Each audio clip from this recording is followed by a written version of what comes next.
नमस्कार दोस्तों। जैसा कि हम सब जानते हैं और पूरे विश्व में बाबा साहेब अम्बेडकर का जन्मोत्सव, उनकी जन्म जयंती हम लोग मनाने वाले हैं और आगामी 14 अप्रैल को पूरे समाज में एक उत्सव का माहौल रहने वाला है। इस अम्बेडकर जयंती पे हम सबको एक सामूहिक सामाजिक आत्ममंथन करने की आवश्यकता है, आत्मचिंतन करने की आवश्यकता है और भविष्य का मार्ग क्या रहने वाला है, वो सामाजिक एकता का हो, सामाजिक अखंडता का हो और एक इंक्लूसिव ग्रोथ, एक समावेशी बढ़ोतरी सर्व समाज की कैसे हो, जिसकी बात बाबा साहेब अम्बेडकर ने आजीवन करी थी। सबसे पहले तो ऐतिहासिक रूप से बाबा साहेब का मूल्यांकन पिछले कुछ दशकों के इतिहासकारों ने जिस प्रकार से किया है, उस पर भी एक शोध की आवश्यकता है। हम सब जानते हैं कि उनको leader of the depressed classes, वंचित समाज की मसीहा के रूप में तो प्रेषित किया गया, लेकिन उसके साथ साथ बाबा साहब के बहुत सारे ऐसे पक्ष हैं जिसमें एकेडमिक काम, रिसर्च और भी होना चाहिए और इंकरेज करना चाहिए।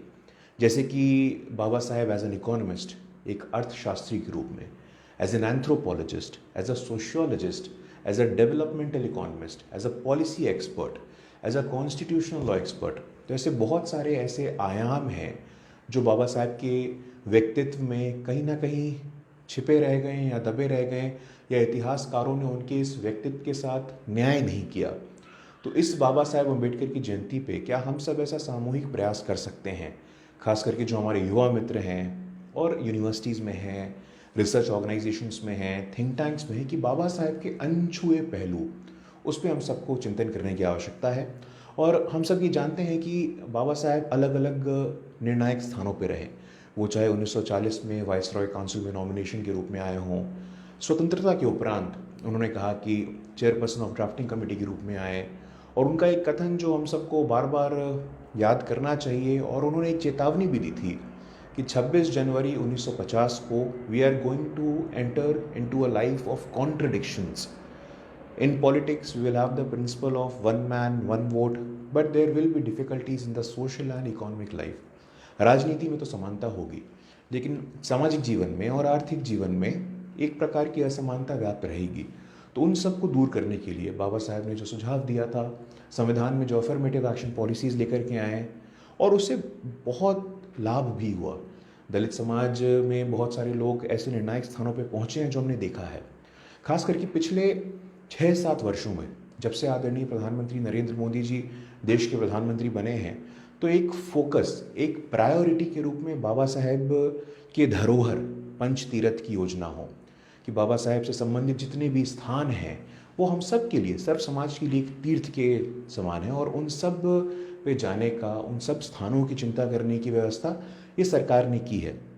वो चाहे डॉक्टर अम्बेडकर इंटरनेशनल सेंटर में रिसर्च प्रमोट करना हो, ओवरसीज स्कॉलरशिप के माध्यम से लोगों में बाहर जाकर के पढ़ाई करने की चेष्टा, एक जागृति पैदा करना हो, और Dalit Indian Chamber of Commerce and Industry के दलित समाज में भी उद्यमशीलता, वो स्पिरिट ऑफ एंटरप्रेन्योरशिप, क्योंकि हम सब जानते हैं कि एंटरप्रेन्योरशिप में आप जॉब गिवर्स बनते हैं, जॉब क्रिएटर्स बनते हैं, आप जॉब सीकर्स नहीं बनते हैं।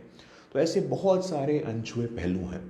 तो इस आगामी 14 अप्रैल को हम सबका प्रयास है, और हमारे पार्टी के अनुसूचित जाति मोर्चा के द्वारा एक दीपोत्सव भी होने वाला है।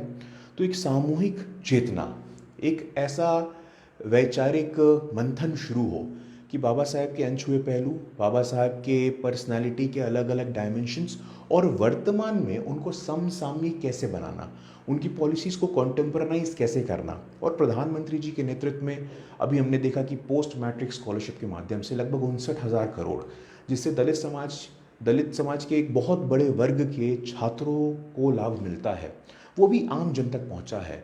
तो ऐसे बहुत सारे माध्यम हैं। ओवरसीज स्कॉलरशिप जैसा मैंने जिक्र किया, एंटरप्रेन्योरशिप, स्टैंड अप इंडिया हो, क्रेडिट गारंटी स्कीम हो, इस दिशा में बहुत सारी चिंता हो रही है जिससे हमारे समाज के युवाओं में एक सम्मान का सृजन हो, क्योंकि अब डिग्निटी की बात हो रही है, रिप्रेजेंटेशन की बात हो रही है। तो इन सब दिशा में आदरणीय मोदी जी और एनडीए की सरकार काम कर रही है।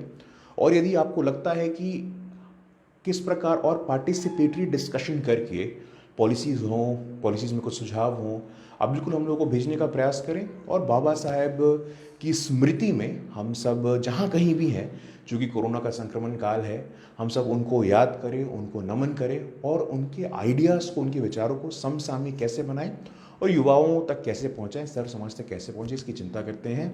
आप सभी को जय भीम, जय भारत। बहुत बहुत धन्यवाद।